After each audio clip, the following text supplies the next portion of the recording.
Ya Allah, umjalie Mama Raila, ya Allah, umjalie hafla hii hafla ya muhimu. Ya Allah, bila mama yawe ndio umetuzaa, tumezaliwa pamoja, na hii siku ni siku ya muhimu. Ya Allah, walinde popote pale iko. Tunakuomba wewe ndio mwenye uwezo, ukubali maombi yetu, uanze na sisi, uendeshe na sisi, na umalize na sisi. Amina ya rabbal alamin. Katika mikono zako za rehema twajitwika asubuhi hii ya leo, Mungu, tukikushukuru kwa kuwalinda hawaja wako na kufika hapa. Kwa mkono wako wa rehema twamtia mstahiki liwali wa gatuzi ya Homa Bay pamoja na mgeni mheshimiwa mama wa kwanza wa taifa Mama Recho, na pia vile tuwakabidhi Mama Aida Odinga. Wajalie mema Mungu, tunakuomba anza na hawaja wako wanapokongamana hapa, wakumbuke katika ukongwe wao wale waliopigania haki ya wamama, akiwemo Fibia Sio, Zipora Kitonyi na wale wengine wote ambao walishughulika katika shughuli hii. Na yote ambayo yanatendeka hapa siku ya leo, wacha yakikolee munyu, wacha yawe na udhibitisho na amana, na waweke nadhifu pasi na kutakabari, bali na shauku nyingi, kwa sababu tumeomba tukiamini katika jina tukufu la Yesu Kristo mwanao. Tuketi tafadhali, tunaweza keti sote pakata bendi. Your Excellency Mama Rachel Ruto, First Lady of the Republic of Kenya, Your Excellency Canon Dr. Mama Aida Odinga, spouse to the former Prime Minister Raila Amolo Odinga, Anne Wangombe, Principal Secretary, State Department for Gender and Affirmative Action, the Governor of Homa Bay and the Chairperson of ODM Party, Her Excellency Gladys Atieno Nyasuna Wanga, and other governors present, spouses to various governors present, members of parliament led by the area member of parliament Peter Kaluma, the women reps present, all senators present, Honorable Lady Justice Hannah Okwengu, Judge of Appeal, Court of Appeal, Finland Ambassador and co-chair of the Development Partners Gender Group, His Excellency Peter Katapiola, Women Country Representative Ms. Antonia Gabala, eminent women, distinguished guests, ladies and gentlemen. Your Excellency, I have a quote from former First Lady of the United States of America, Michelle Obama, that there is no limit to what women can accomplish. And indeed, I know that is what we believe in. So today being such a big day, Your Excellency, allow me to invite on stage a woman or a female artist. Her name is Tabi Odanga, together with her band. Come on stage. They will be performing Ahero Yesu Kende, a song that is loved across this region and across the nation. Wale wengine wote tafadhali tuweze kutulia. The official program has started. Tabi Odanga. Ahero Yesu Kende, elegimana. Ahero Yesu Kende, Ahero Yesu Kende, elegimana. Ahero Yesu Kende. Ninampenda Yesu pekee, Yesu maisha yangu. Ahero Yesu Kende, choturu Ahero Yesu Kende, elegimana. Ahero Yesu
Itabi Odanga na bendi yake na wimbo mkali sana.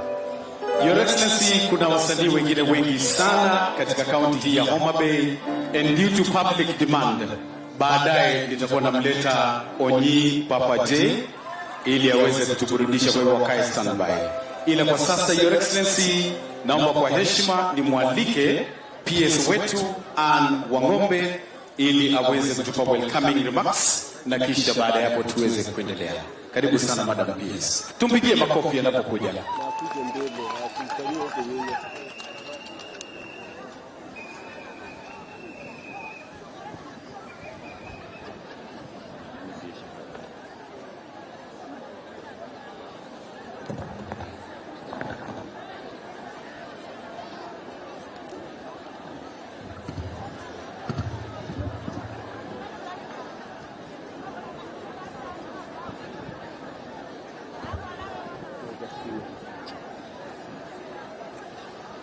Her Excellency Mrs. Rachel Ruto, First Lady of the Republic of Kenya, Her Excellency Mama Aida Odinga, Her Excellency Gladys Wanga, Governor Homa Bay County, and our host, Honorable Lady Justice Hannah Ukweku, Judge Court of Appeal, His Excellency Ambassador of FINRAD to Kenya, and our co-chair of the Gender Sector Working Group, Ambassador Tapiola, Ms. Antonia Gabala, UN Women Representative, Honorable Members of Parliament and the political leaders present, eminent women present, distinguished women leaders present, members of the media, ladies and gentlemen, good morning and a happy International Women's Day. Good morning. God is good, and all the time. May I take this opportunity to welcome you all to the International Women's Day celebrations 2025. Nani kama mama. Today is a special day for women and girls, not just in Homa Bay County, but in Kenya and the entire world. It is indeed an honor that every year we take a step back and pat ourselves on the back for the awesome work we do as women. Let's celebrate ourselves once more. Let's give ourselves a clap. Your Excellencies, ladies and gentlemen, today is a very special day.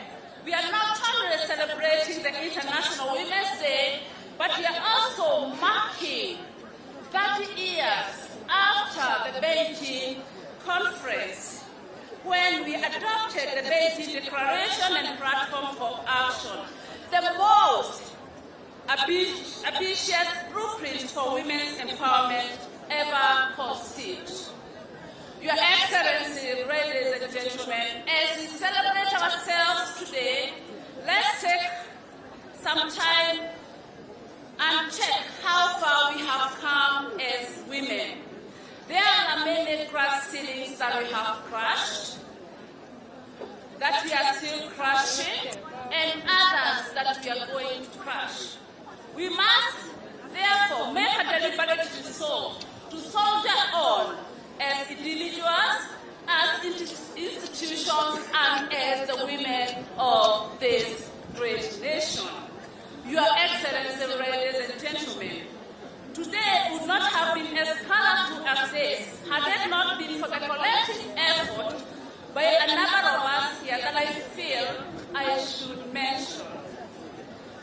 Your Excellency, the First Lady, thank you so much for honoring our invitation to grace this auspicious occasion. Your unwavering commitment and passion to see a better tomorrow for the women and girls in Kenya across various spectrums is unmatched. Thank you so much.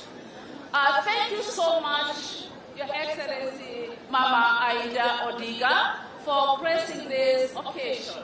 It would have been the same without you.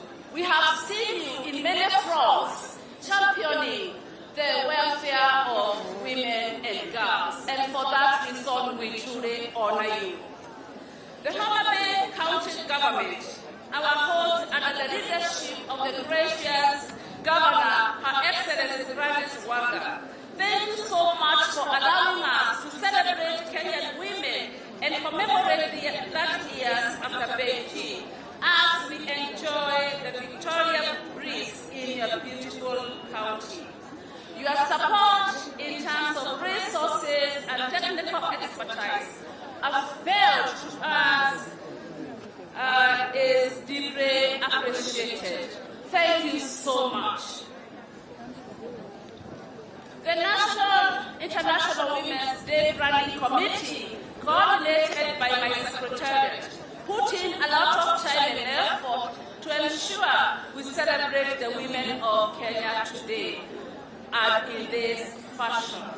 I know a number of partners represented here were members of that committee as well, and I just want to say a big thank you.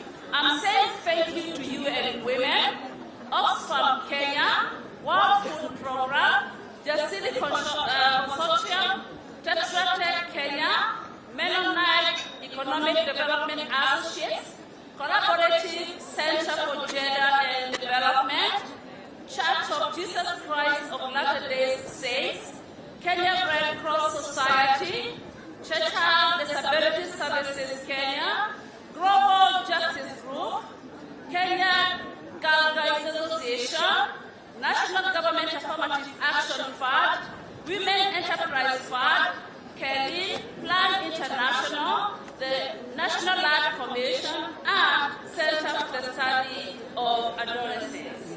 Thank you very much. Your Excellency, ladies and gentlemen, as we commemorate this day, we celebrate the remarkable achievements and contributions of women and girls, and those who support their cause across the globe. It is a day to recognize their resilience, strength, and unwavering determination in the face of adversity. Against overcoming barriers faced by our women and girls, we can attest to the incredible milestones that we have achieved, characterized by good political will that we experience in our country, for which we give credit to His Excellency the President of the Republic of Kenya, Dr. William Ruto, and the enabling policy and legal frameworks, key among them the Constitution of Kenya 2010. We also want to appreciate Honorable Karuma because he has been our he for she and a great supporter. Your Excellency, ladies and gentlemen, let me conclude by reiterating that as we mark this day under the theme Accelerate Action for All Women and Girls, Rights, Equality, Empowerment, let us remember to tap into the incredible God-given potential that is in our women and girls in order to achieve collective development in our nation. I thank you all, and once again, Happy International Women's Day. Your Excellency, allow me to welcome on stage one of the women who was at the forefront of the march to Beijing in 1995, Mrs. Priscilla Nagulai, to make a few remarks on behalf of all the eminent women of Kenya that have fought the fight for women's rights.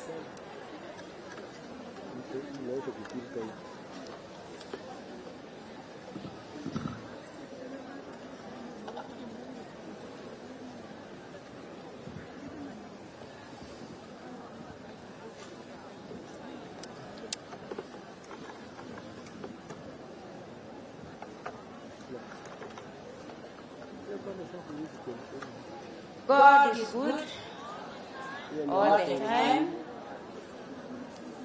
and what He does it well, and I am a living testimony.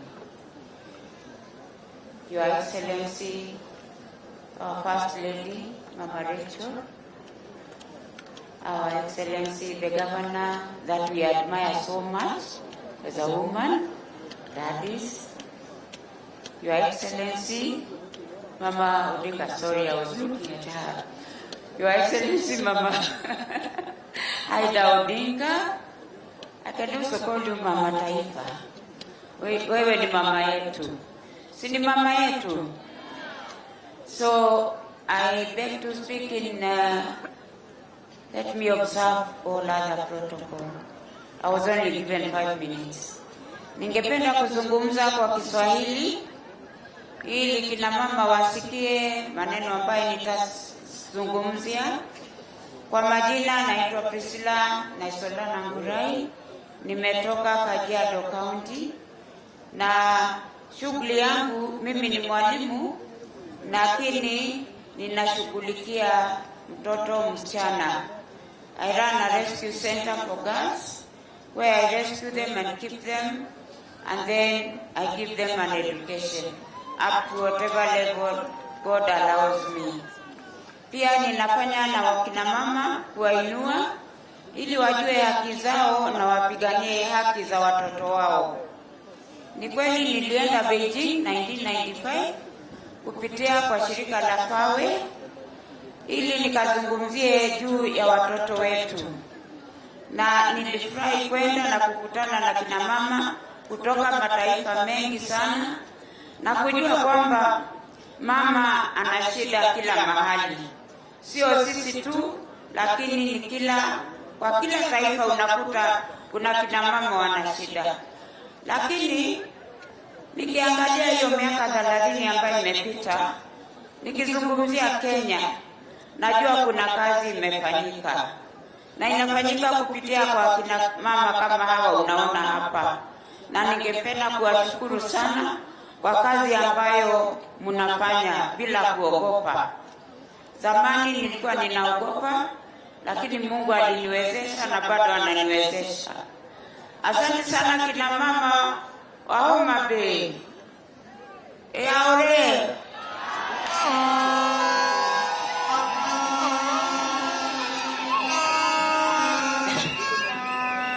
Nimefurahi sana kuona kina mama wamejitokeza kwa wingi hivi. Mama hongera, it is your work. It is your work.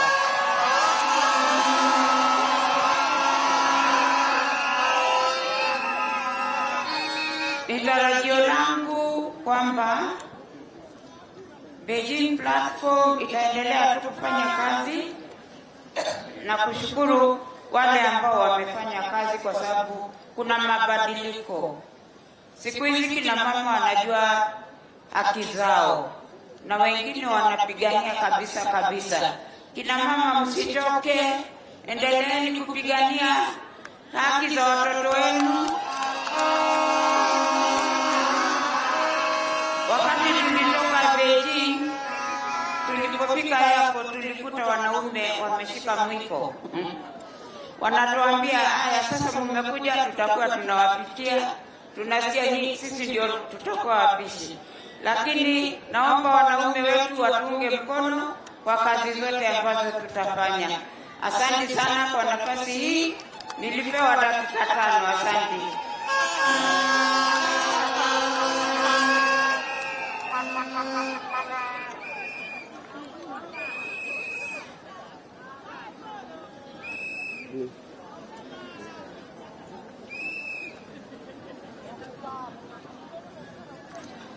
Your Excellency, today we are honored to have these eminent women, and for sure you are our number one, Your Excellency. Mama Aida Odinga is also a great reader that we look up to. We have Professor Maria Nzomo. Where are you? I don't know whether I can give you the mic to just say hello briefly, kindly.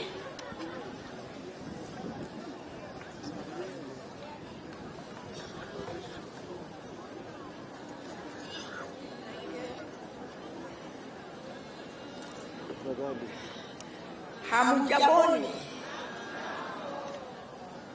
Sisikii kusema na sauti, hamjamoni. Na akina mama hamjambo. Na akina baba wale wako hapa. Niliona mengi na hakuna mtu anasema chochote. And since I have just been told to greet this very distinguished audience, let me first start by recognizing the most eminent women among us who continue to inspire us to continue in this struggle for women's rights. I want to start by our gracious First Lady of this Republic, Mama Rachel. Thank you for being here.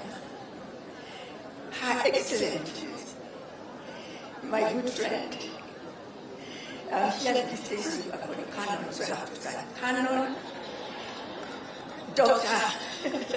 Aida Odinga. She was my schoolmate, so she doesn't mind. Yes, we went to the same school. I'm singing.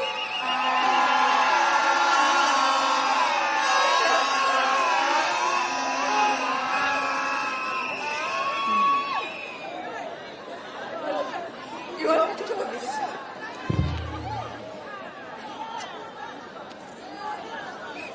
All right, I was standing. You haven't been said. I was just greeting the eminent women here present. And I had just finished with the second one, which is already on here, Aida Odinga. You know her very well. We have other excellencies here, including the governor of this great county of Homa, our very own Gladys Wanga.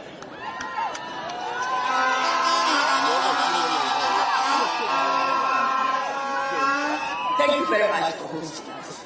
We do appreciate it. And of course, the Principal Secretary who is standing over there of the department, the State Department of Gender and Affirmative Action. And many other women present here, many eminent women. I greet you all.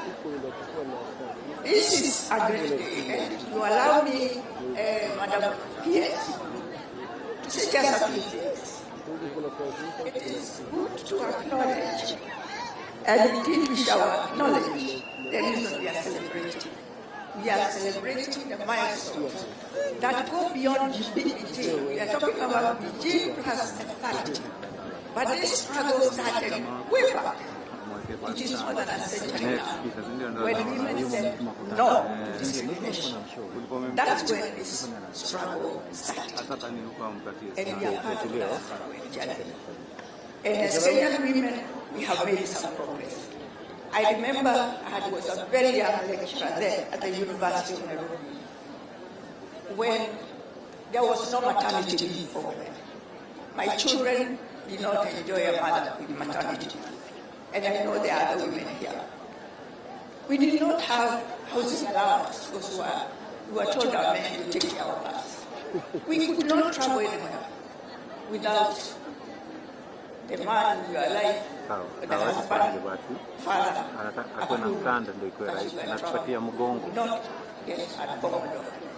And many other things which now we take for granted. We have a very good constitution, especially chapter 4, that speaks well about women and our rights. But having said all that, I want to say that one last thing, which has already been said. We need to move on the rest of this journey in united, holding hands, despite any diversities that may be among us as women, whether it is age, whether it is ethnic background, whether it is religion, whatever it is. Let's tighten our hold on each other, because this battle cannot be won without women. pulling together in one direction. We must accelerate action will not work unless we tighten our hold on each other and forget about those things that sometimes divide us. I'm also calling upon men. This part will not be fought by women alone. We need men to support us. We really need you to support us.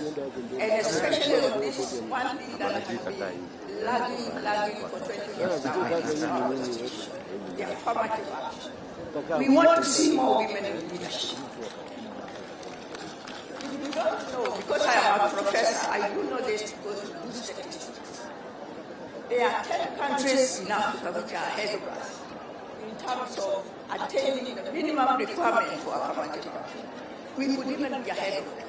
But because of this affirmative action, which has not yet been implemented, and I know our government has said they are going to implement it, but we need as women to move for it. I appeal to all of us, especially those who are closer, like Mama Rachel, to assist us to move this thing forward, because we need the affirmative action. Thank you so much for giving me the opportunity. Thank you so much. Next, and we are going to give you just half a minute, is Honorable Rina Chebi Kilimo.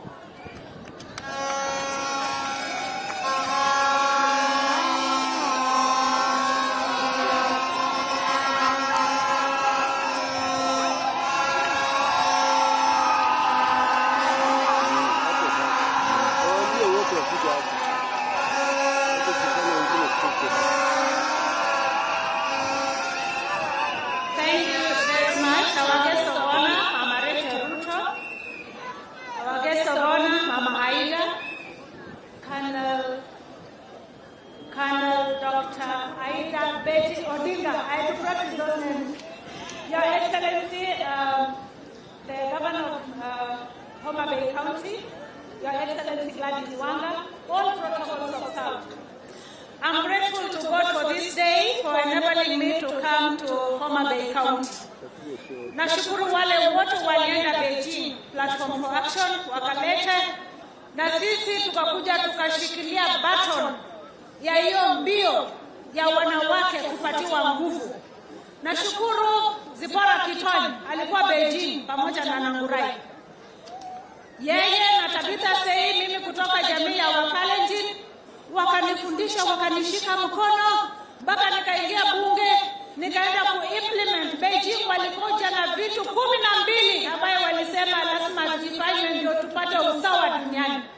Kwa moja ni ile ya mtoto msichana, nikakuja na wasia mambo ya ukeketaji ya wasichana, lakini bado tuko mingi. Kwa hiyo 12 out of the 12 we are still struggling, and those after us ambaye mnasimama katika shoulders yetu, tunaomba pia muendelee kuangalia hiyo 12 ambayo iliandikwa kule Beijing, na ziko hivi: education and training, women and poverty, umaskini bado iko mingi, wamama na afya, wamama na mambo ya dhuluma ya wamama.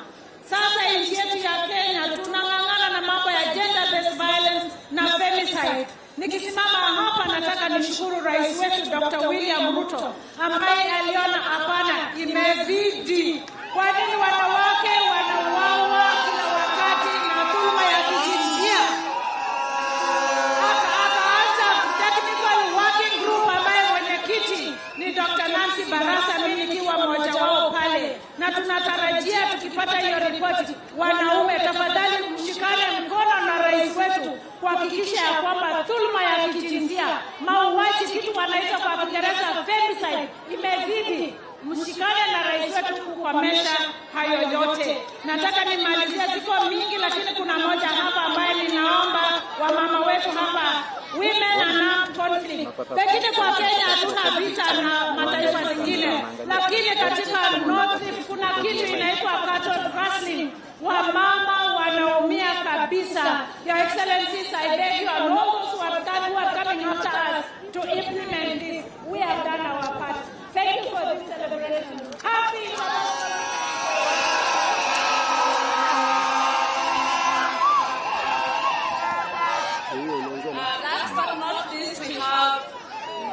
they have maendeleo ya wanawake. We are giving you half a minute. Watu wa break.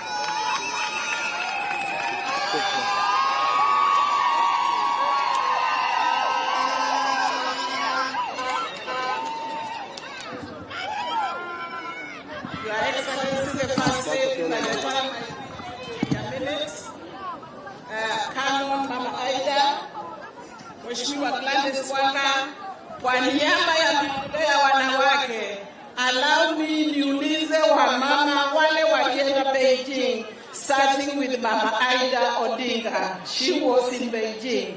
Can you, on behalf of the late Pamela Mboya, the late Grace Okot, the late Jane Keano, the late Oriero Komanduli, can we give them a moment of silence? Those are the ladies, together with Senior Council. Those are like Lilian Mwaura, Mrs. Pauline Kalonzo Musyoka, Commissioner Anne Wamba, Anne Mboya, Dr. Akinyi, Senator Beth Mungo, and our first woman cabinet minister, Mama Yiva Mwendwa, led people to Beijing. 1 second. Asanteni, with those few remarks, because of time, allow me to say, Your Excellency, the journey was started by Maendeleo in 1975. The women went to Mexico. 1985, we had Nairobi onward-looking strategies. That's why, Your Excellency, I participated as a businesswoman to Liusa Biondo na vinyago mingi sana Nairobi. 1995, you have seen the team, and after that, the journey has gone over that years. Your Excellency, our First Lady, my request on behalf of Maendeleo, ile ninaombea hawa wamama. Mama, tunajua umefanya kazi sana na empowerment of women na njoiwo.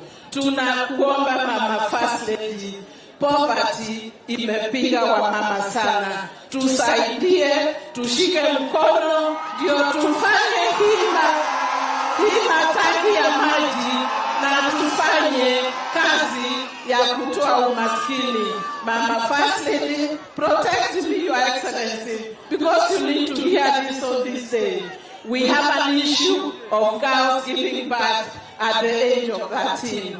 Canon, I'm an Anglican like you, Mama Aida. You are a teacher. We cannot afford English to be number 3 in the world where our girls are giving birth at 13 years. Our PS gender is here. She's done a commendable job. We need to change that. With those many remarks, First Lady, we were with you in Kenya School of Government, and thank you for launching for the youth, a program for the youth. So with those few remarks, our sister Gladys Wanga, you are the second woman to chair a political party. Tunakushukuru. Shikilia hapo. Asanteni sana. Thank you. Thank you very much. In the interest of time, because we are constrained, allow me just to recognize, and please bear with me, UN Women County representatives, wherever you are, please stand and wave at the people. Please face the camera. Thank you very much. FINRAD Ambassador and Co-Chair of the Development Partners Gender Group, His Excellency Ambassador Chapiora. Thank you very much. Honorable Lady Justice Hannah Okwelu, Judge of Appeal, Judge of High Court of Appeal. Thank you very much.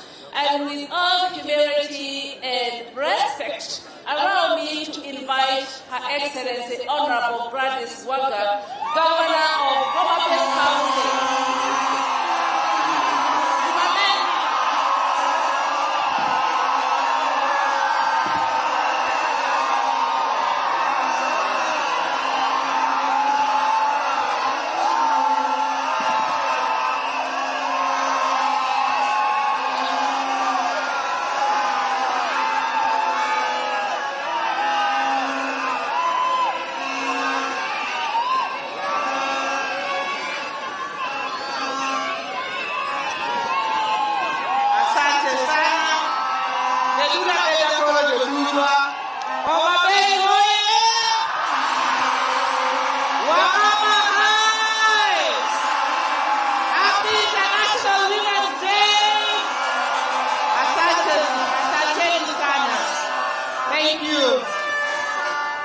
Excellency, the First Lady of the Republic of Kenya, Mama Rachel Ruto, Your Excellency, Canon Dr. Aida Betty Odinga, Min Ping,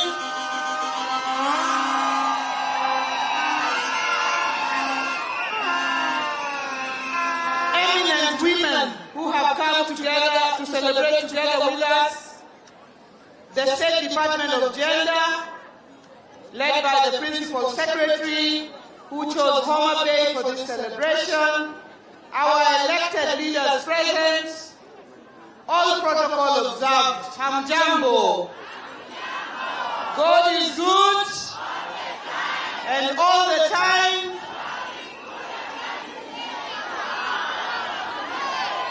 Thank you very much. I will do a few things before I speak and invite our higher leadership.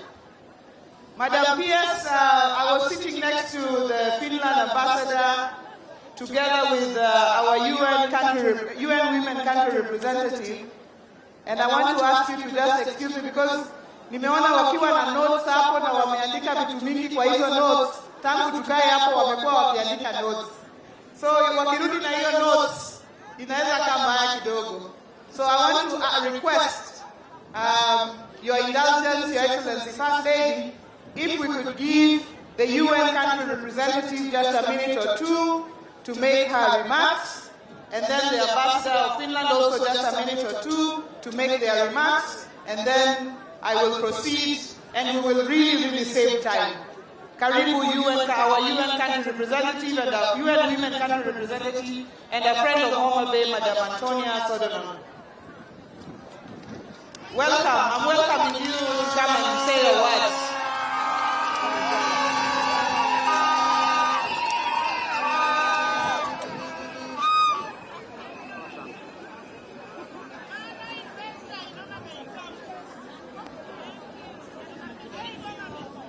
Good morning. Your Excellency, Madam Ruto, Madam First Lady, Your Excellency, Mama Aida, it is a pleasure for me to be here on this very important day. It's a great pleasure for me to be here on this very important day. It's very difficult to say all the things that have been done in 1 minute. So if you allow me, I am profoundly honored to stand before you today as we gather to commemorate International Women's Day 2025 under the timely theme Accelerate Action for All Women and Girls, Rights, Equality and Empowerment. This year's theme calls for action that can unlock equal rights, powers and opportunities for all. Central to this vision, ladies and gentlemen, is empowering the next generation, the youth, particularly our young women and adolescent girls as catalysts for lasting change. Allow me to start by thanking the government of Kenya for its unwavering support to the gender equality and women empowerment agenda in this country. This is evident in several ways, including government commitment in driving the 2/3 gender role agenda, the national care policy, now with the Cabinet for consideration, national women economic empowerment policy, the Women's Charter, and recently the established task force to address gender-based violence. Ladies and gentlemen, Kenya is one of those countries that have achieved enormously in terms of the normative framework. Despite a progressive constitution that promotes gender equality and women's empowerment in Kenya, gender inequality remains a key issue of concern. It is deeply rooted in negative social norms, entrenched patriarchal value and gender stereotype. Women continue to be excluded from leadership and decision-making spaces. Women are still vulnerable to sexual and gender-based violence, including femicide. They still suffer from female genital mutilation, child marriage, and other armed practices. Ladies and gentlemen, first I would like to give you a few areas that we can refocus our energy on. First, the need to embrace and commit to financing for gender equality. This must be strengthened. We need to be able to allocate. Kenya is that country that can allocate budget for women and girls. in order to address all the challenges that we are meeting. Secondly, we must invest in women as a fundamental human right. Women's rights, and I repeat it, women's rights are human rights.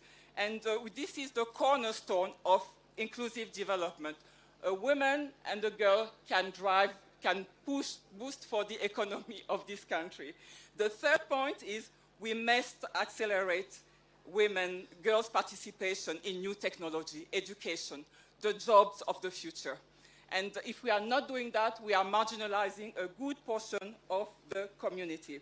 So in closing, I would like to reiterate the support of the United Nations, the resident coordinator, Mr. Stephen Jackson, that couldn't make it today, and all the sister agencies that are backing me up on this. I thank you, and happy International Women's Day to all the women, but also to all the men that love and support women every day.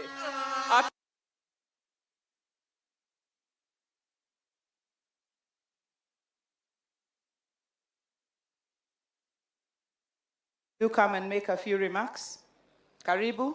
This is a he for she. Please let's give him a clap and a round of applause as he comes to make 1 or 2 remarks.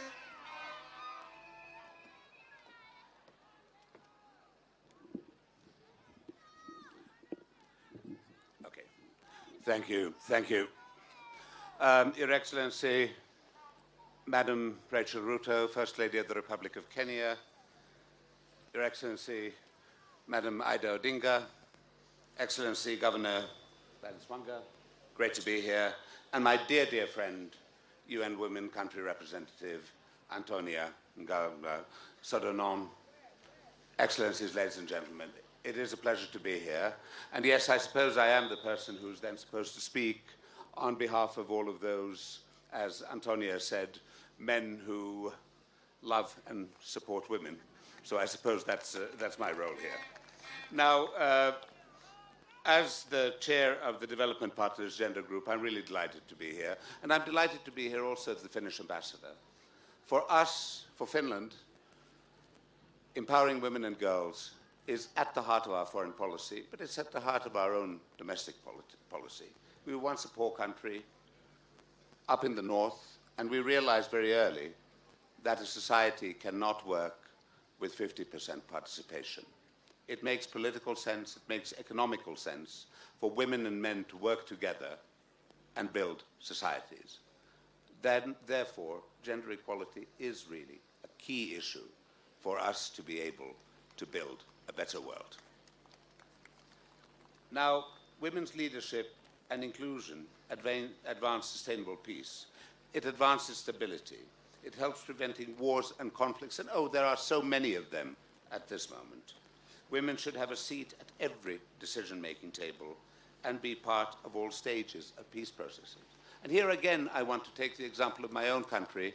We were the first country in the world in 1907 which accepted and legislated universal suffrage, equal possibilities to vote and stand as candidates for both women and men. So these are decisions for peace, stability, for economies. But that means that we need to make it possible for women to have a better life.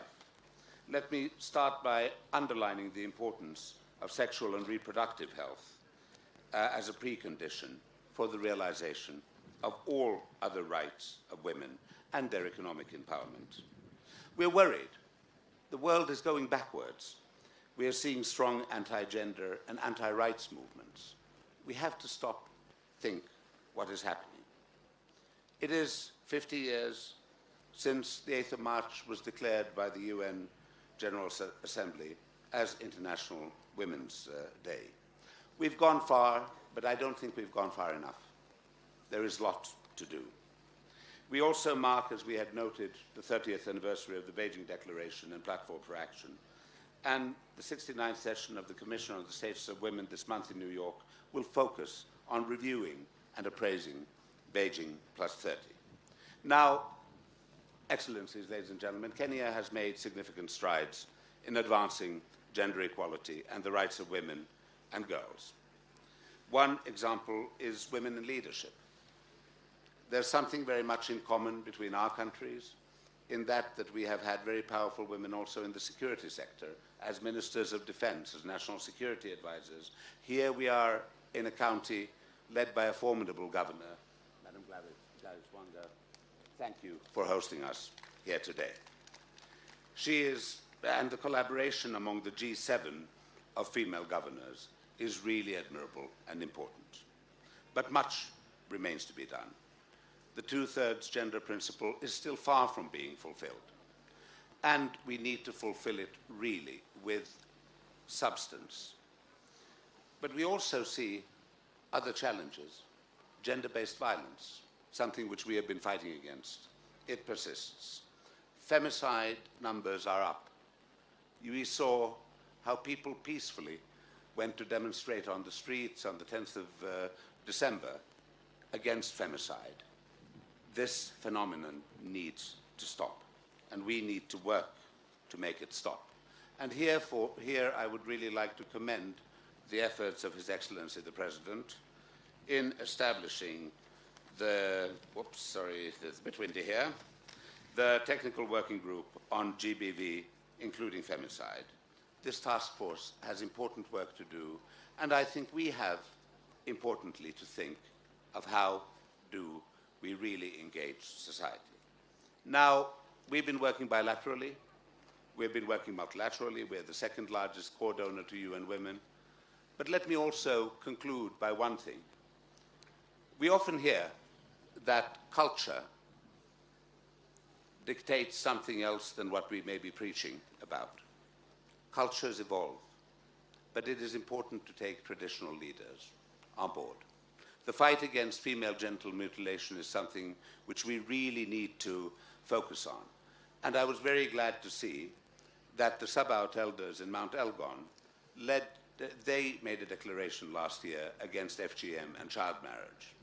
This is the kind of work we need. We need community elders, religious leaders, others to say stop where there are harmful practices. With this, happy Women's Day. Asanteni sana.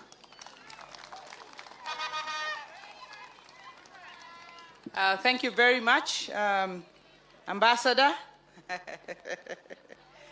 Let me recognize the MCAs who are present here, members of county assemblies, from Homa Bay and from everywhere else.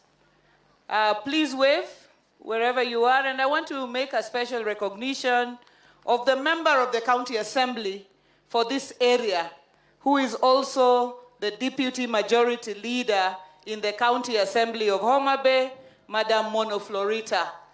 She is the one who takes care of this town. She is a woman elected MCA. Makofi kwake tafadhali. Asante sana. I wanted to make that special recognition. She's also an Ogande girl, Mama.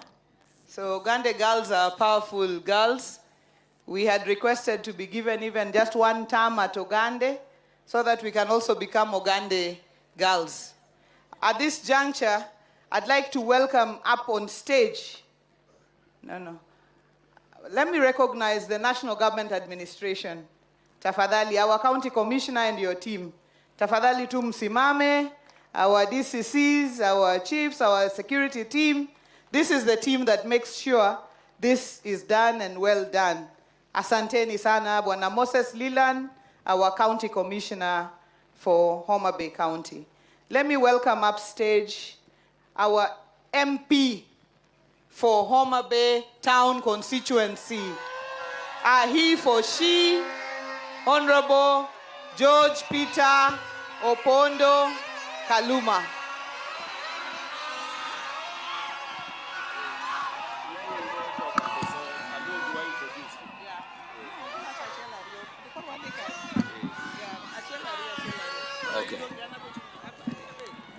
Okay.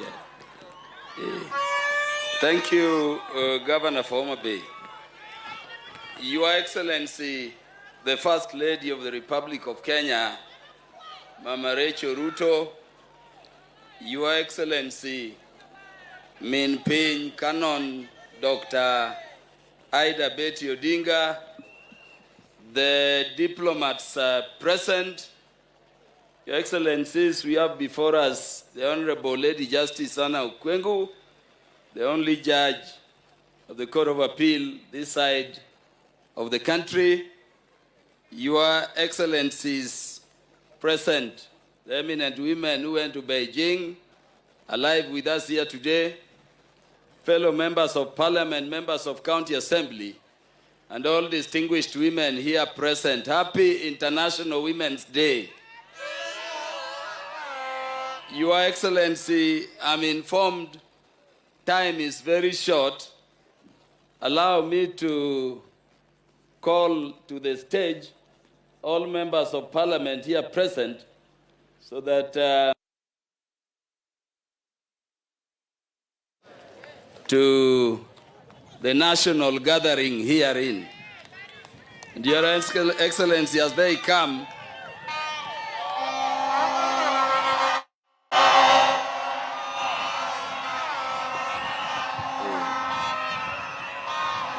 Your Excellencies, because of time, I want to request these beautiful female and women leaders of Kenya to introduce themselves, just to say a word, and then, we'll take it back, keeping with the time.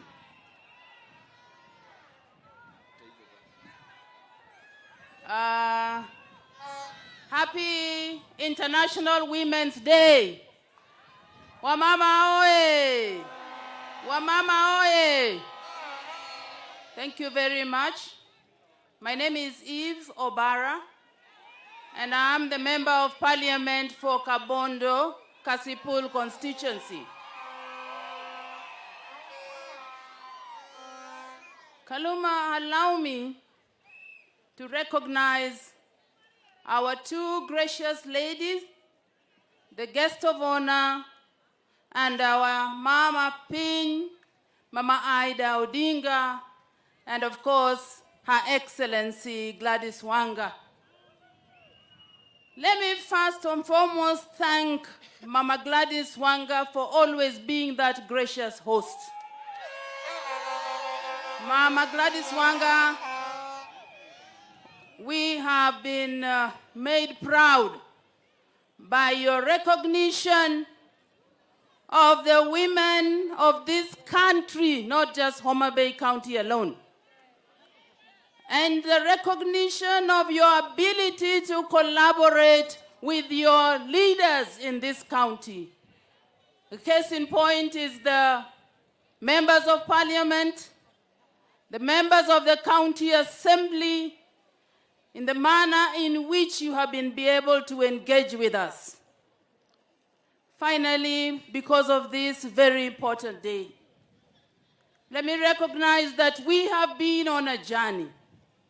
And you have seen the women who have been on this journey, who have passed on the baton to us from 1995 when we started talking about human rights and women's rights. Gimati moreka jodala wa kawuono wa paro ni mine oseka okang manade kodok kuom tich mamine timo gikombe magibede mar leadership. Okwawach wajumbe kende, okwawach governor kende, wawacho ni chakre piny kwang'iyo chive be wantie gi mine. Koro wang'iyo ni onego bed ni wan gi at least atamalo 30. Kochopo kuonde mar county commissioners ma waneno ka gi police be mine nitie. Mine mobed elected MCS be wantie. Kochopo malo MPs Homa Bay County anyalo wacho gi mor to gi nyilo ni want to one 50-50% a political representation. Manyiso ni women ma Homa Bay utimo maber to gi chuo umiyo mine obet e kombe magintiere gi eki. Okadwa kao sa mang'eny. Anago manero kamano ni min Mama First Lady kuom biro. Kendago erokamano Mama Aida, always standing with the women of Kenya. Mogik, Mama Gladys Wanga, of course, we don't even have to say. the leadership mobiro kate, erokamano uru, mad Nyasaye telnu, wamama oe, erokamano uru.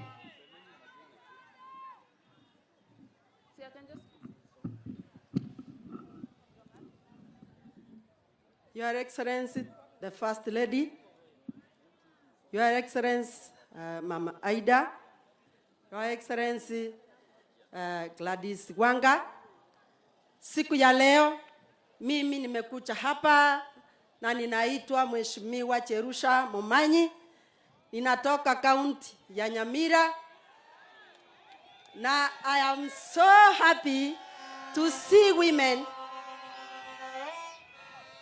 The women from this region have gone into history. They are so strong that each and every other time that we want to benchmark, we always think of coming to Homa Bay, because you have very strong women who have built this nation. To Mama Rachel and Mama Aida, we want to thank you for taking care of great men of this nation who have got Kenya at heart. And we want to send you and talk to your beloved husbands who are our leaders.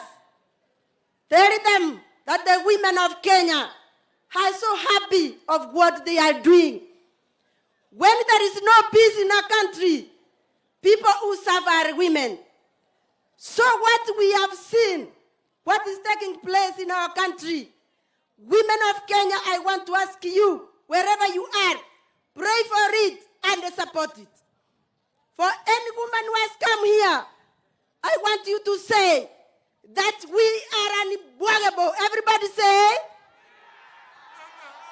yes, as women, we will make sure that our country, Kenya, moves forward. Happy International Women's Day to all of you.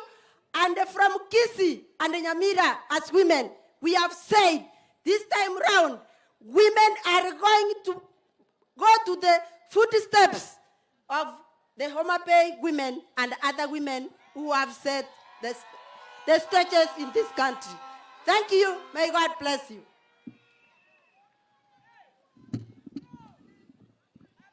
Thank you very much.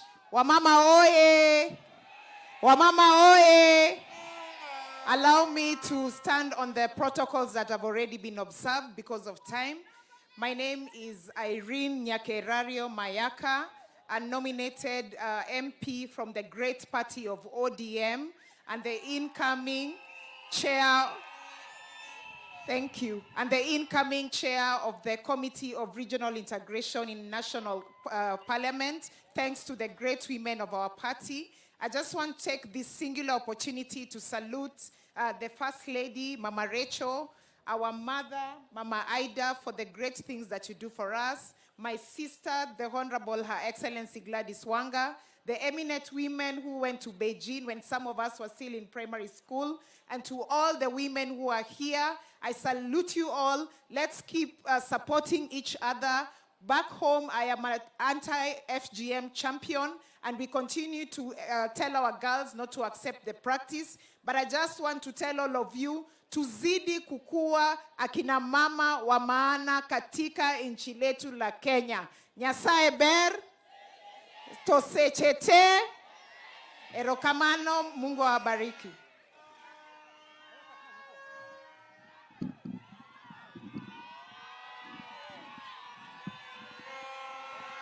Asante sana kina mama.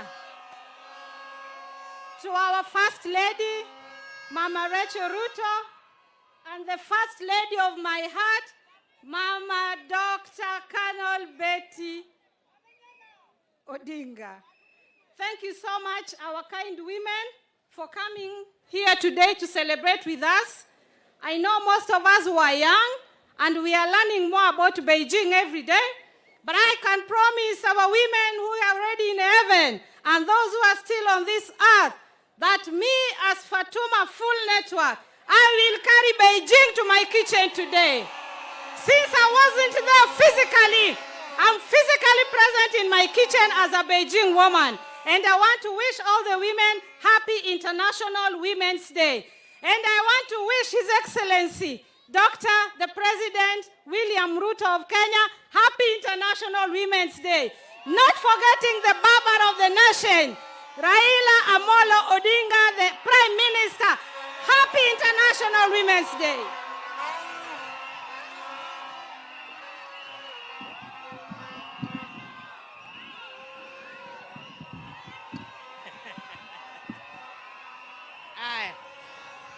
Thank you so much. Thank you so much. Bwana Yesu asifiwe. Bwana Yesu asifiwe. Your Excellency, Mama Rachel Ruto, Your Excellency, Dr. Ida Betty Odinga, distinguished guests, ladies and gentlemen, Homa Bay County, happy International Day. Thank you so much. As the county woman representative, I want to take this opportunity to thank our Excellency Gladys Atieno Nyasuna Wanga for having given us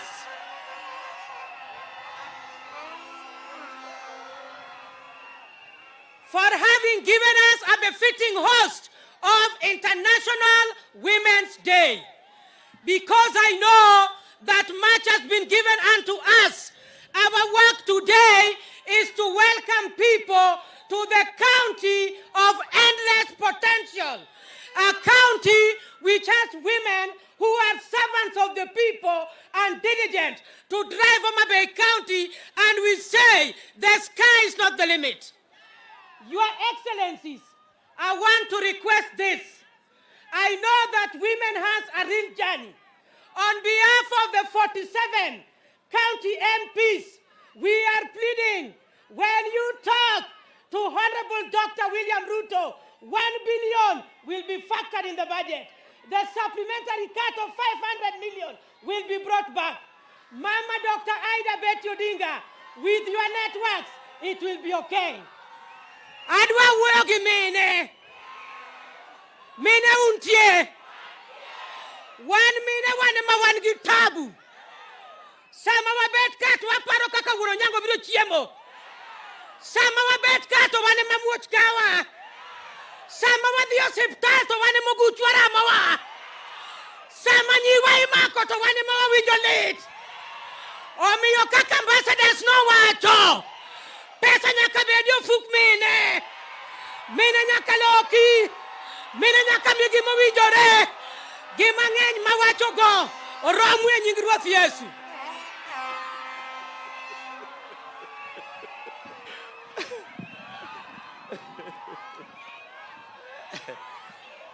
Yeah, because of time, we have very great women around here. Just give me a minute to formally welcome the First Lady and Min Payne to Homa Bay County. And First Lady and Min Payne, Homa Bay is home. Come to Homa Bay anytime, because this is the constituency and this is the county where the 2/3 gender principle has never been an issue. In Homa Bay County, we are nearly at 50-50. And it has never been an issue for us since we passed the new constitution. But Min Payne, we salute you for the good work you are doing in the area of education. Our First Lady, we salute you for the good work you are doing around women's economic empowerment. And we celebrate the two excellencies here present today for the good work they are doing to bring up women. Let me end by thanking the national government for choosing Homa Bay to host this particular event because of the reasons I've given, but more so because of the governor we currently have. Homa Bay County has the first female governor west of Kenya. And Min Payne and First Lady, we don't celebrate Governor Wanga just for the sake of it. But we are celebrating Governor Wanga because of the good work she's doing. in representing women leadership. And we want to urge other women leaders across the country to work as hard as Governor Wanga has been doing. I'm one person who deeply believes that we are going to move the number of our governors up from the 7 that they are today, not downwards to 6, but to 16, as we had also said on this ground before. With those many words, welcome to Homa Bay. Have a good time. And really, for us who are here for she, let us welcome back our governor to now take the programs from there. Thank you very much.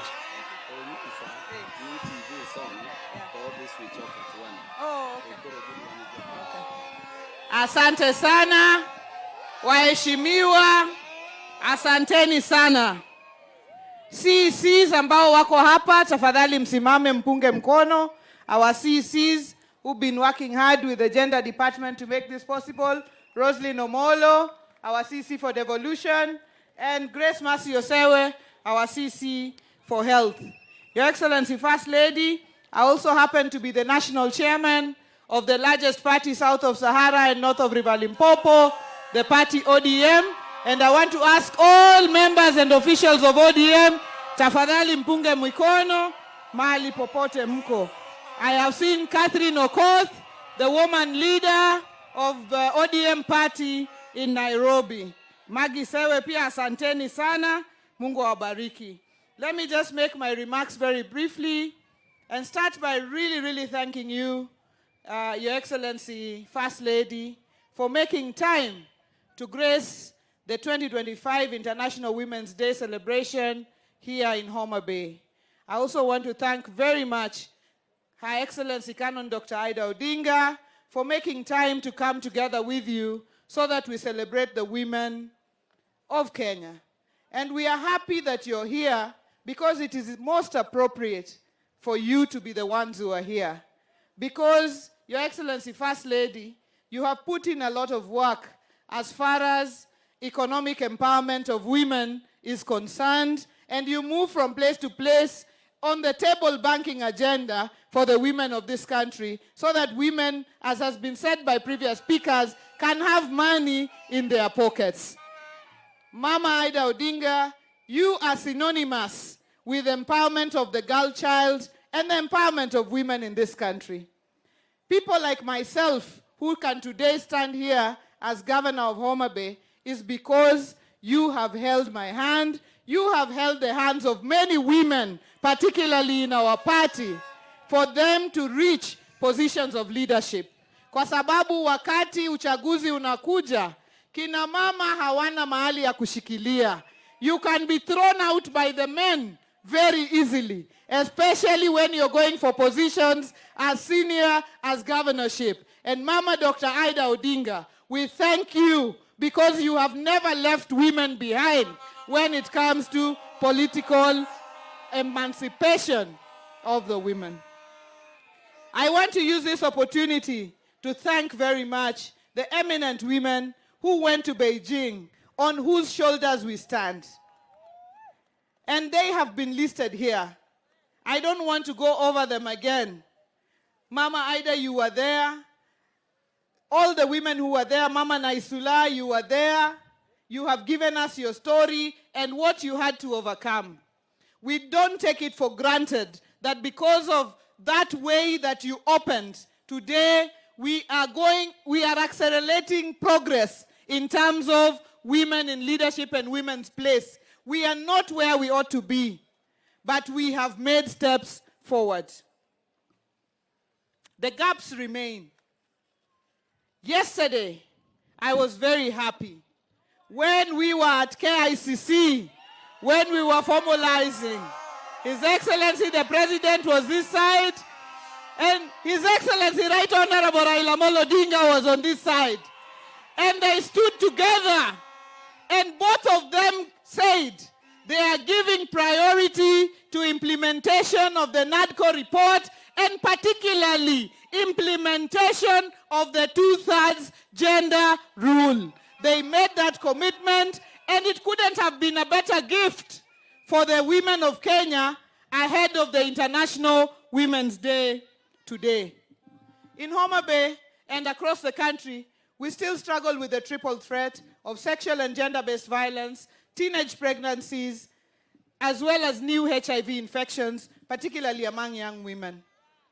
These are issues that we must confront head-on. As a county government, we continue to push, but we are looking at effort from across the board to help in pushing this agenda. As a region, as women of the lake, we have come together under the banner of Siganyinam. Siganyinam means women of the lake coming together under the patronage of Mama Dr. Aida Odinga to push forward how we can mitigate the issue of the triple threat. If every day in every hospital you have a child giving birth to a child, then we will have a generation of lost women. We must deal with this issue, not tomorrow, but today. We have already said the underlying issue is economic empowerment of our women. Women must have money in their pockets. If you have money in your pocket, even the mzee is very happy with you. Koso? Tokisi koni wono chienge we anango? Apat koso kapat? Koduogo godhiambo gimoro onge mesa.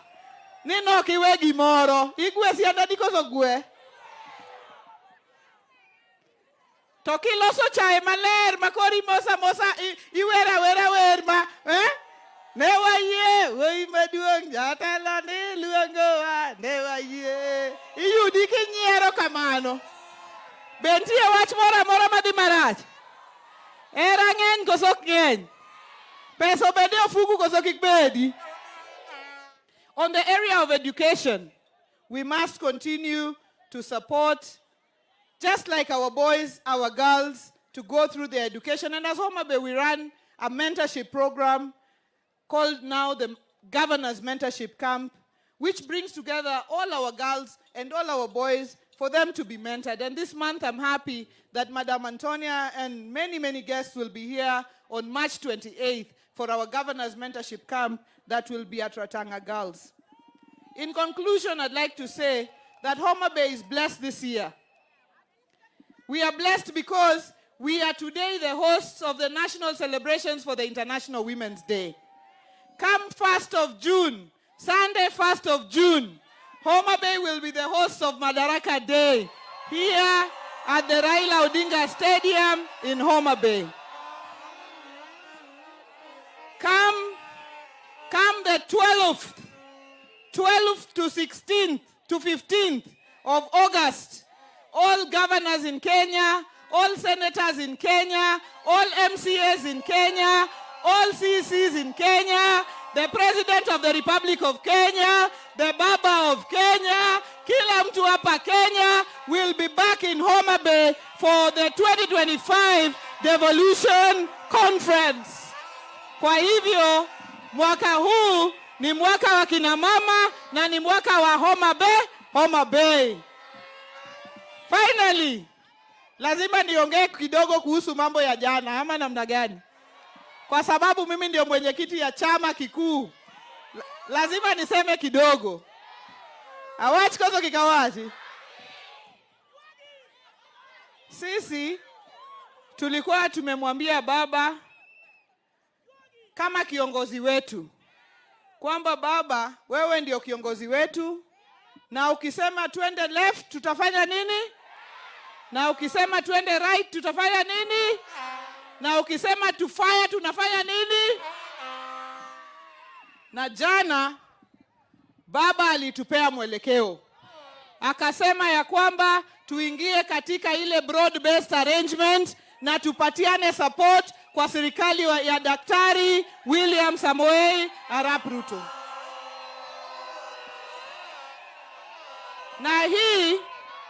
Na hii si kwa sababu baba anataka kitu ama kwa sababu president anataka kitu.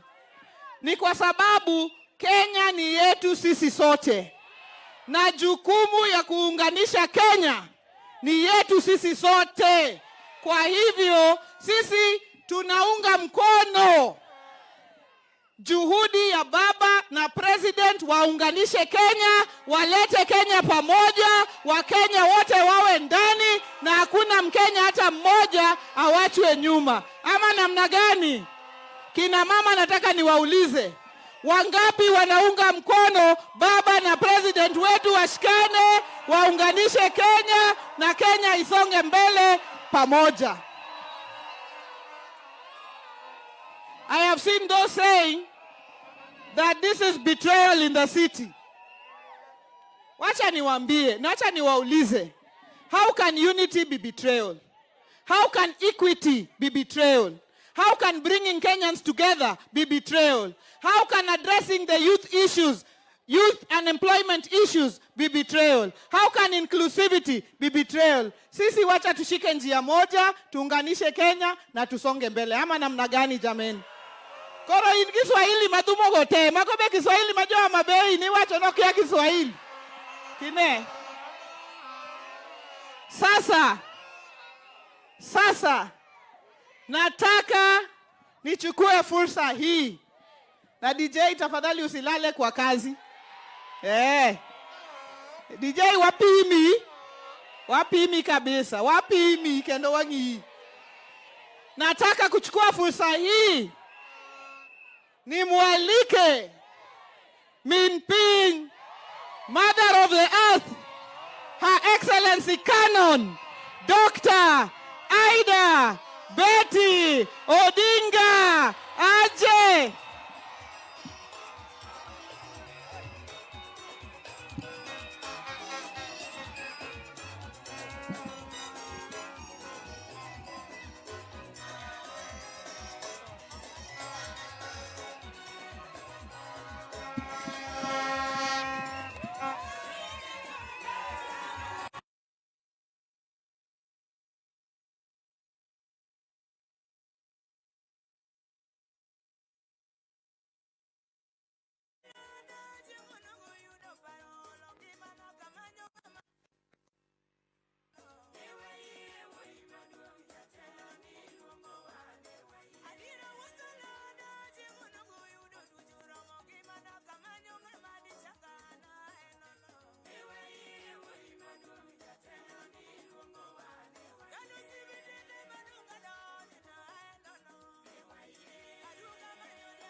Kamano. Excellency, Mama Rachel Ruto, Her Excellency, Big Gladys Wanga, all the distinguished ladies and gentlemen, all protocols observed. I'm so happy to be here today. But first of all, I thank God. Ngama nongeyo. Ngama nongeyo. But God knew. Nyasaye nongeyo. Nuwa brobedo kodi chengwa kawuono. So we thank him for giving us this opportunity to come here as women of Kenya. Today is International Women's Day. This International Women's Day started long time ago, and it is being celebrated every year. We are so happy that this year it is being celebrated here in Homa Bay, so that it has brought the issue of women close to the women in Homa Bay. The issue, the theme for this year of girls, equity and empowerment of women. How do we empower women? First, it begins by us empowering ourselves.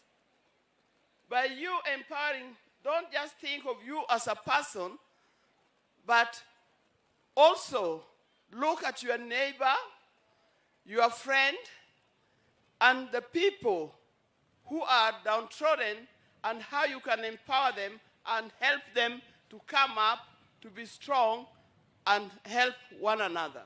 We must hold hands of our fellow women. Don't wait to be held. You also hold somebody, because there's always somebody who is lower than you. There's always somebody who is less fortunate than you. So you must start by encouraging those women and children, and girls particularly, who are younger than you, less fortunate than you. By holding their hands, we'll all rise together.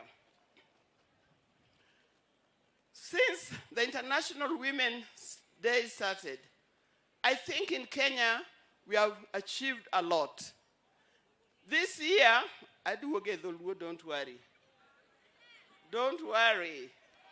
Don't worry. I'll come back to the Lord, bro, what you need to go take.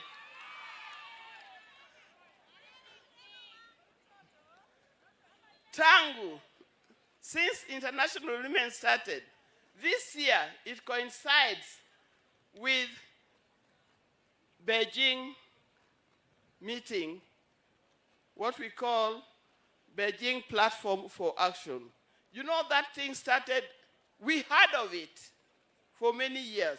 Me, the first time I heard of International Women Commission Status of Women, or that Beijing platform, was way back in 1985, when it was being celebrated in Nairobi. Few of us were there. I think Professor Maria Nzomo was there, my friend and my schoolmate. And few of us were there. Then it went to 1995 when it went to Beijing. And I'm happy to see the lady, Priscilla, who talked about Beijing, and she's also here. I went to Beijing as a leader, as a woman, but we were all fighting for various things. Tulikuwa tunagombania vitu mbalimbali. Mine was empowerment of women politically. That particular time, I was fighting for women to take a position of leadership in this country. Don't get kamano.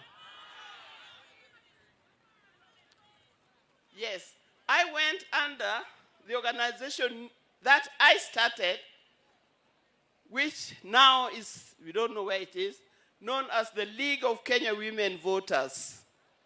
Now, the League of Kenya Women Voters empowered so many women. Many women who came into position of leadership at that time were members of the League of Kenya Women Voters. So for us to be empowered also, I want to say that we need to have strong women organizations.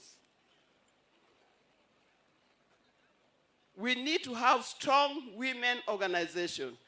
Now, like organization, we hear of maendeleo ya wanawake. But organization also like FIDA,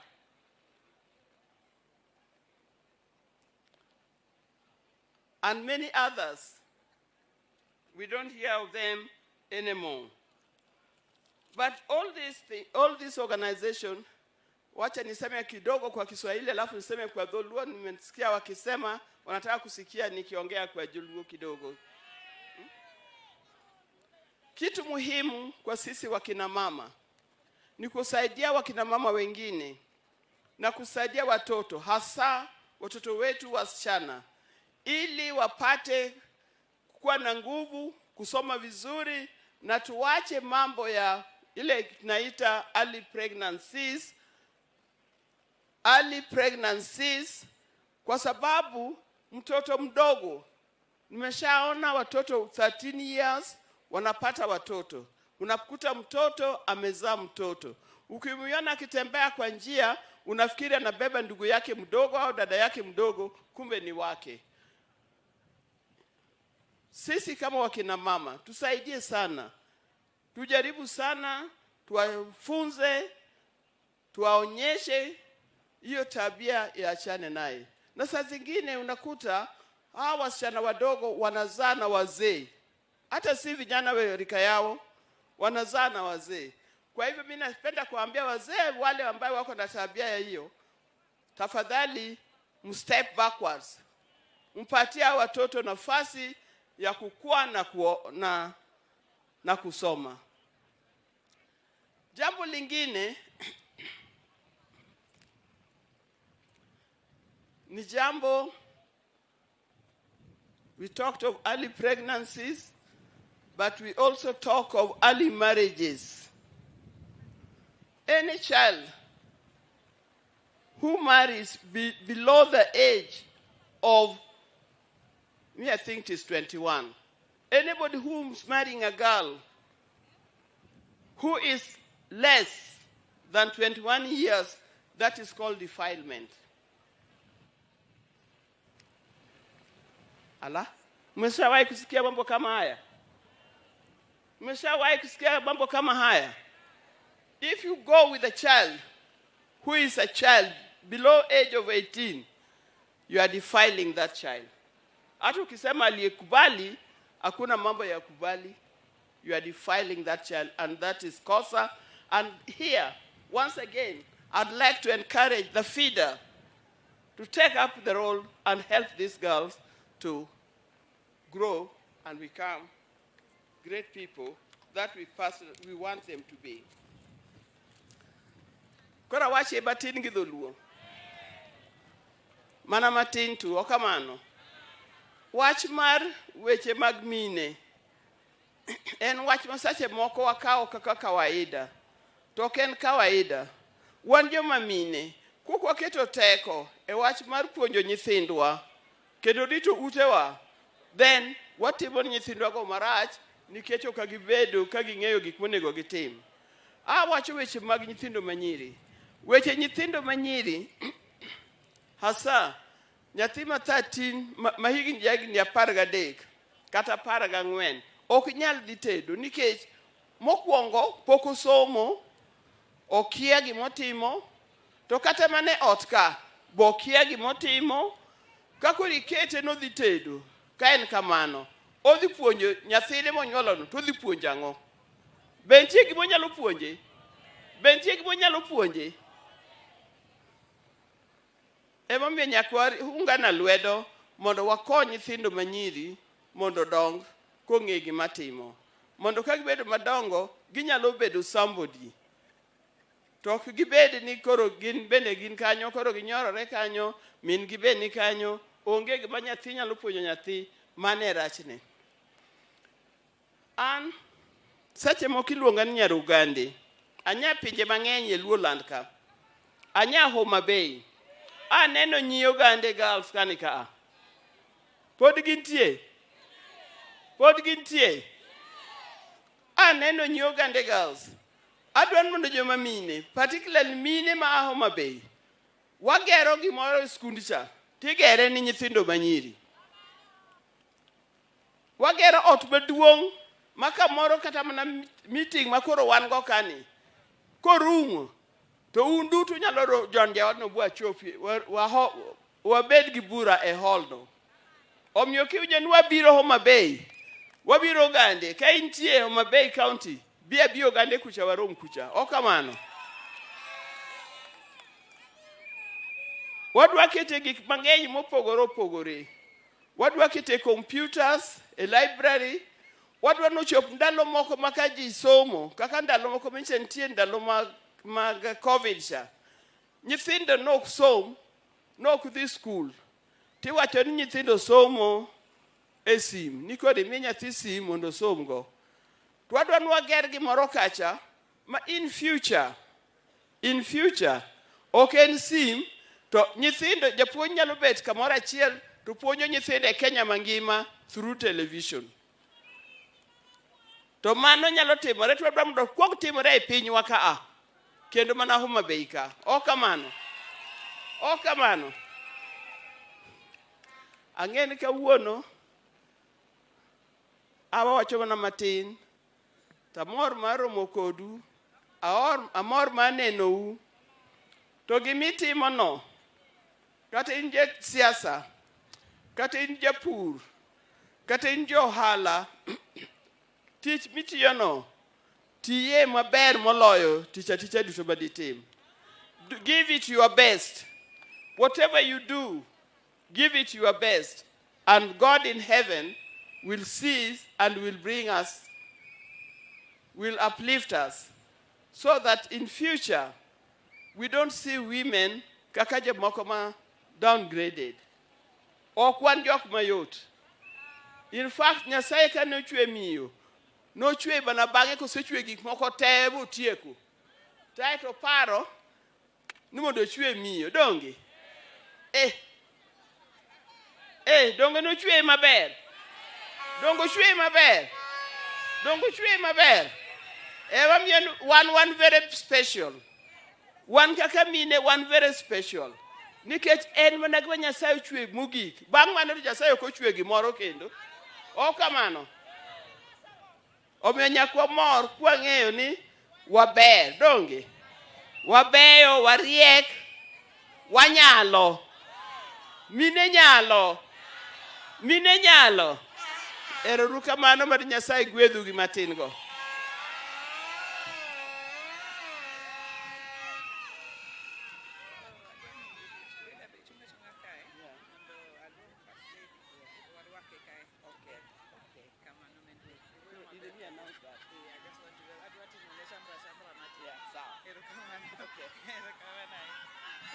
Aya, ere makofi ya mama Canon Dr. Aida Betty Odinga. Ere sigala mine ma Homa Bay, mwarwa kogo min piny. Bas. Gini koro chope ng'iende. Ng'iende kosok ng'iende. Wapi onyi? Aya. Sasa nataka kila mtu asimame tafadhali. Nataka kila mtu asimame juu. Everybody, please rise up and let me use this opportunity to welcome on stage our First Lady of the Republic of Kenya, Mama Rachel Ruto. Karibu, Your Excellency, First Lady. Onyi.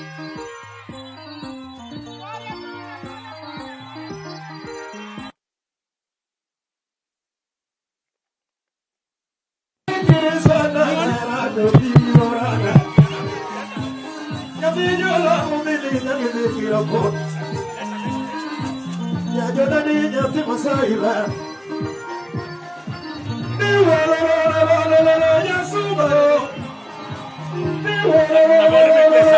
a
Asanteni sana.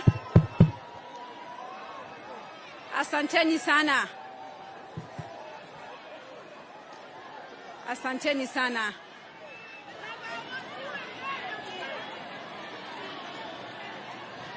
Your Excellency, Canon Dr. Mama Aida Odinga, Honorable Gladys Wanga, Governor Homa Bay County, Anne Wangombe, Principal Secretary, State Department for Gender and Affirmative Action, Your Excellency, Pika Tapiola, Finland Ambassador and Co-Chair of the Development Partners Gender Group, Ms. Antonio Gabala, UN Women Country Representative, elected national and county government leaders present, eminent women in Kenya who have joined us today, distinguished guests and partners, ladies and gentlemen, good afternoon. Wamama hamjambo. Wamama mpo. Musunyi luo. Ni Homa Bay opak Yesu. Happy International Women's Day 2025.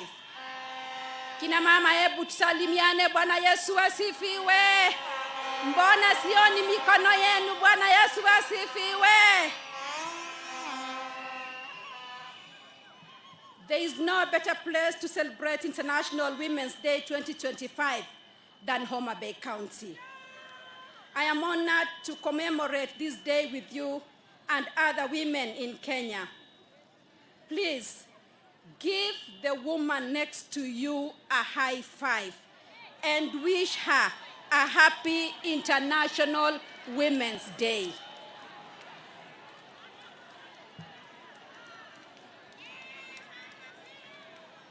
Our President, Dr. William Ruto, sent me with his greetings and best wishes as we celebrate this day.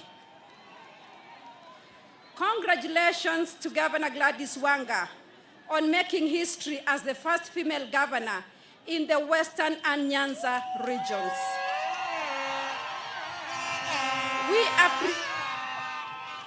We appreciate the State Department of Gender and Affirmative Action organizing this year's celebrations in this grand county. As we reflect on the journey towards gender equity, we must honor the women who have played a significant role in advancing the political space for women in Kenya. We celebrate Professor Maria Nzomo, Mrs. Priscilla Nagurai, and Honorable Lina Chebikilimo, who have joined us today. They helped set the pace for the increased participation of women in leadership that we see today. Our gathering today in Homa Bay County is a show of our collective commitment to the empowerment of women in Kenya and the pursuit of gender equity. The Kenya Kwanza administration is fully committed to ensuring that every woman in Kenya feels appreciated, wanted, and protected in our country. Let us also acknowledge the remarkable women who attended the 4th World Conference on Women in Beijing in 1995, an event that set the foundation for gender equality worldwide. We have some of the eminent women here with us today, and their voices helped shape policies that continue to uplift women to this day. Ladies and gentlemen, as we celebrate this day, let us recognize the strides made in advancing women's rights and opportunities. The government has taken deliberate steps to ensure women are included in leadership, entrepreneurship, and economic development. Some of the key programs we have implemented include the Women Enterprise Fund continues empowering women with affordable credit and business training with an increased budget of up to Kenya shillings 13 billion. The Hustler Fund has provided financial support to thousands of women-led businesses across Kenya, allowing them to grow their businesses and create employment. The maternal benefits package, previously known as Linda Mama, is now bigger and better under the Social Health Authority. Women are assured of access to maternal health services across the country, including antenatal care, delivery, and postnatal care. Access to government procurement opportunities allows women-owned businesses to supply goods and services to government institutions. We have seen counties like Kwale, under the leadership of Governor Fatuma Achani, strategically train women to apply for tenders. Kenya has made significant investments in technical and vocational education and training, which equips young men and women with employable skills. We specifically urge all parents to ensure their children apply for these courses. The cost of food in Kenya has reduced as a result of government support towards production. In 1 year, our nation has significantly reduced sugar and maize imports and instead put the money that would have been spent on imports in the pockets of our farmers. I want to assure every woman in Kenya that our president is committed to fulfilling his promises to women in the bottom-up economic transformation agenda, including economic inclusion, better participation in decision-making, and protection from any possible harm. Ladies and gentlemen, we urge every woman in Kenya to rise and take their rightful position in the development of our nation. Women are great leaders, entrepreneurs, professionals, mothers, and the best friends this country could ever ask for. Let us follow our matriarchs who made great strides even in days when it was not as easy as it is now.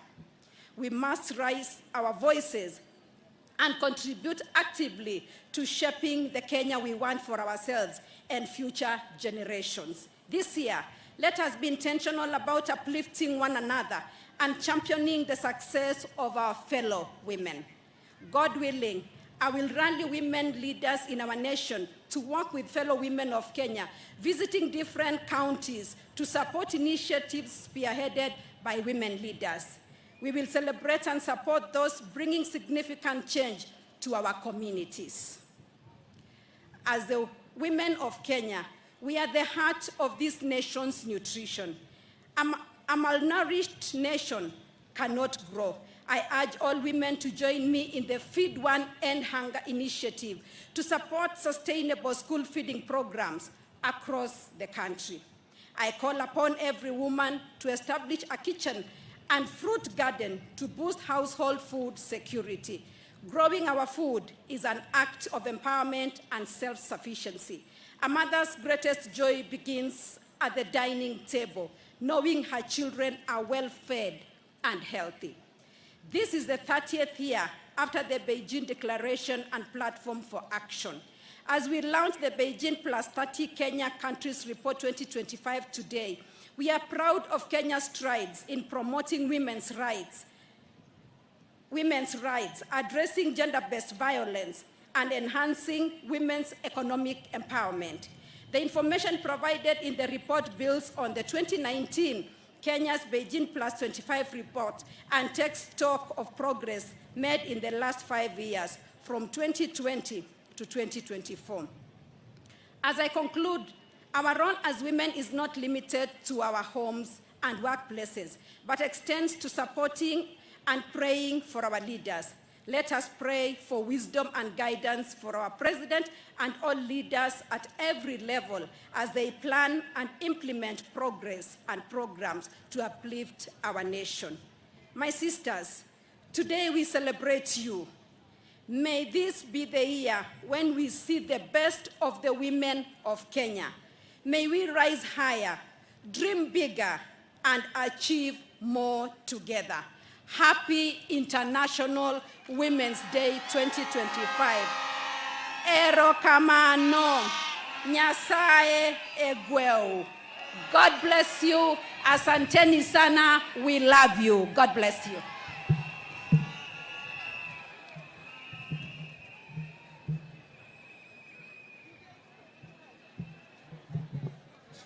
Your Excellency, tunakuomba ubaki hapo juu ya jukwaa ili tuweze kupeana tuzo kwa baadhi.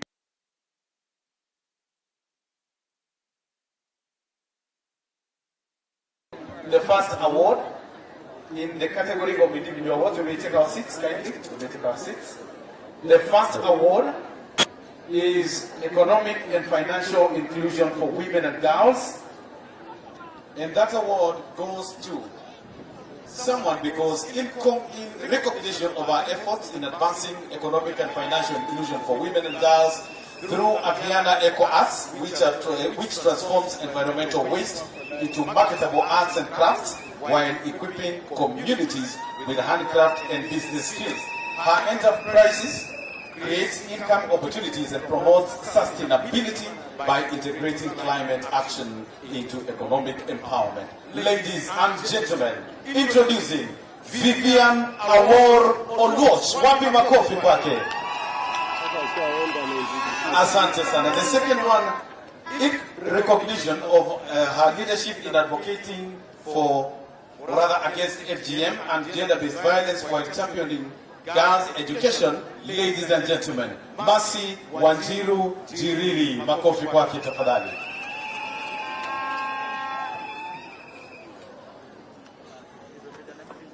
Next, in recognition of our outstanding efforts in advancing reproductive health rights for women and girls through superb CBO, a feminist organization supporting underdeserved communities in Kibera, introducing Yasmin Mohammed Nasur. Wapi makofi.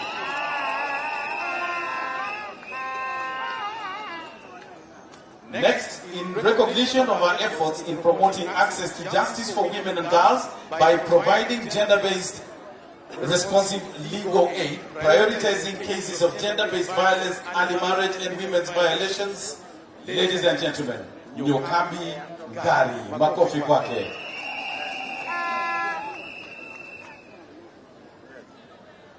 and now institutional award in recognition of its commitment to gender equality and women's empowerment through progressive work policies, inclusive hiring, and leadership opportunities for women.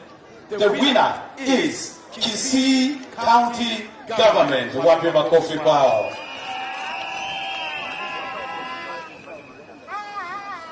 In recognition of its commitment to gender equality and women's empowerment by providing economic opportunities for women, we have a non-state organization, Aviana Eco Arts.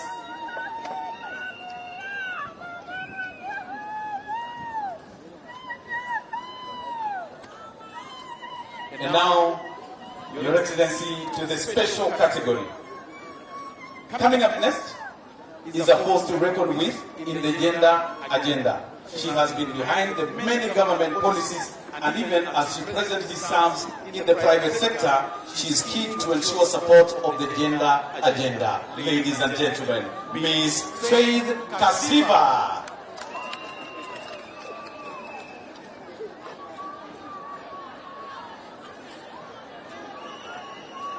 Next,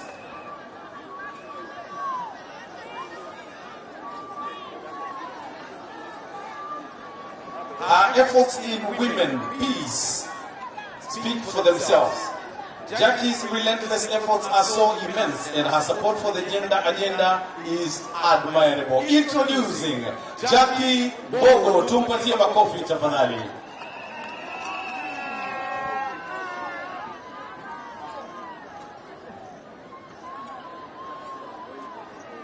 I request all of us to take the stage to take a photo with Her Excellency pamoja na PS na Governor.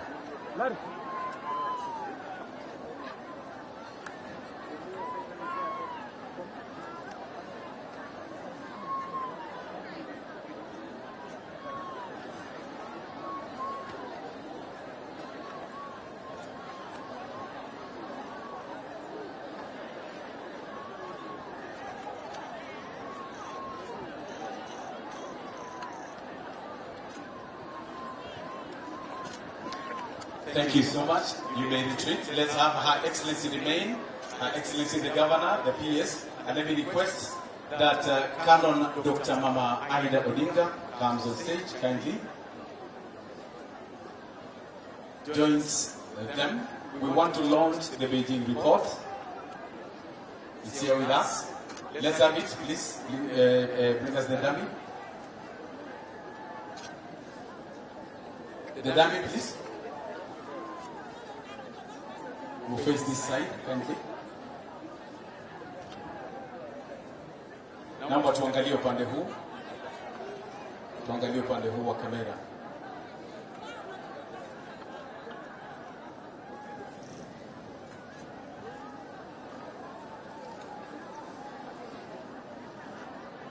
Sasa tuangalie hapa mbele.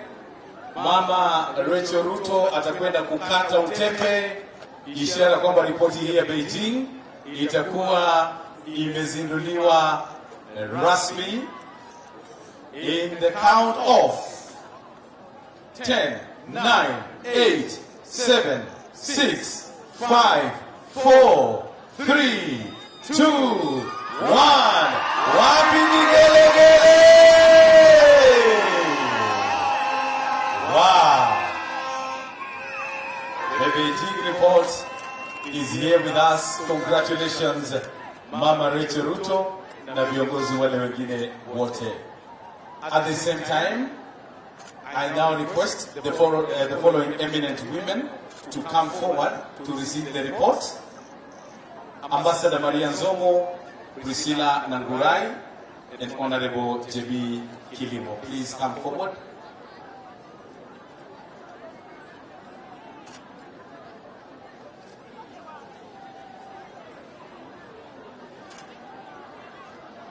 Also hao ambao wako kwenye stage waweze kupata. Kindly remain on stage, Your Excellency.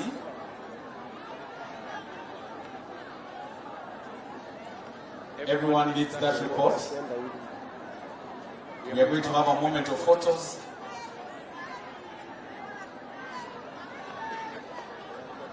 we face in front as we take a photo.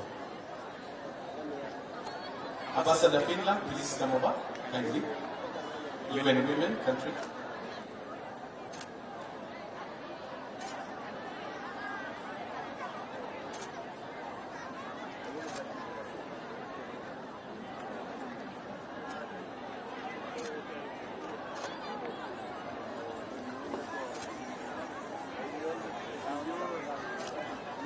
Tuweze kuonyesha hivyo vitabu. That's all the books. As we face forward, face in front. Tuwapigie makofi, makofi, makofi, makofi, makofi, makofi. Pongezi. Pongezi sana. Hello. While still there, Your Excellency, I now request that you hand over some gifts to the three eminent women, beginning with Ambassador Maria Zomo. We can take the books now. Please step forward. Kindly step forward. Step forward. Sorry. Maria Zomo anapokezwa zawadi na Mama Rachel Ruto. Tumpigie makofi. Asante sana. Next is Priscilla Nangurai. Receive your gift from Her Excellency. She was among the first women who went to Beijing. Miaka ya kitambo sana kutetea kina dada. Makofi kwake. And finally, Honorable JB Kilimo.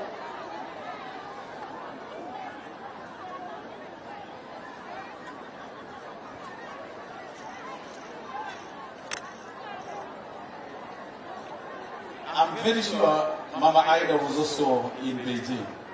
And therefore, we need one extra gift that we can give to Mama Ida. Bring it very fast so that she also feels recognized.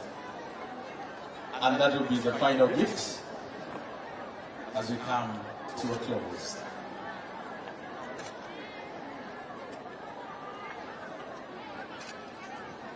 All right. Na sasa Mama Aida naye pia anapokezwa zawadi. Makofi jamani. Asanteni sana. The rest of us may fall out so that we leave Her Excellency Rachel Ruto to lead us in the national anthem. Let us all fall out. Thank you.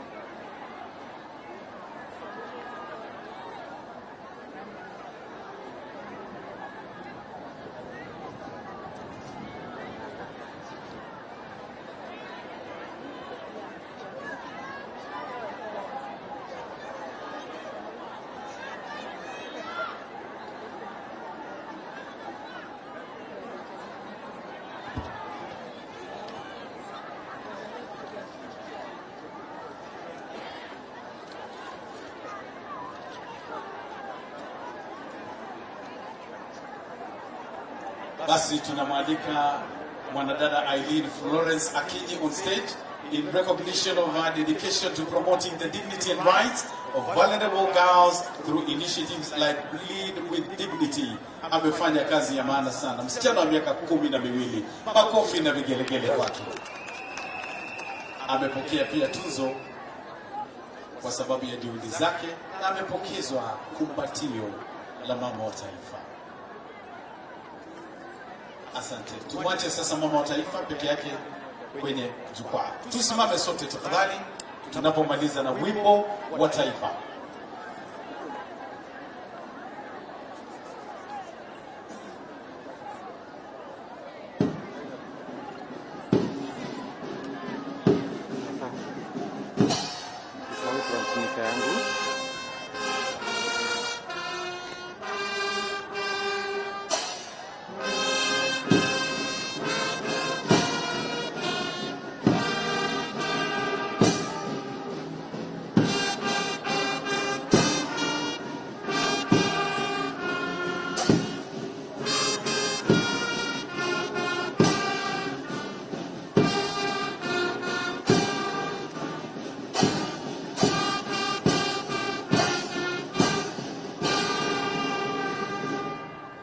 Asanteni sana.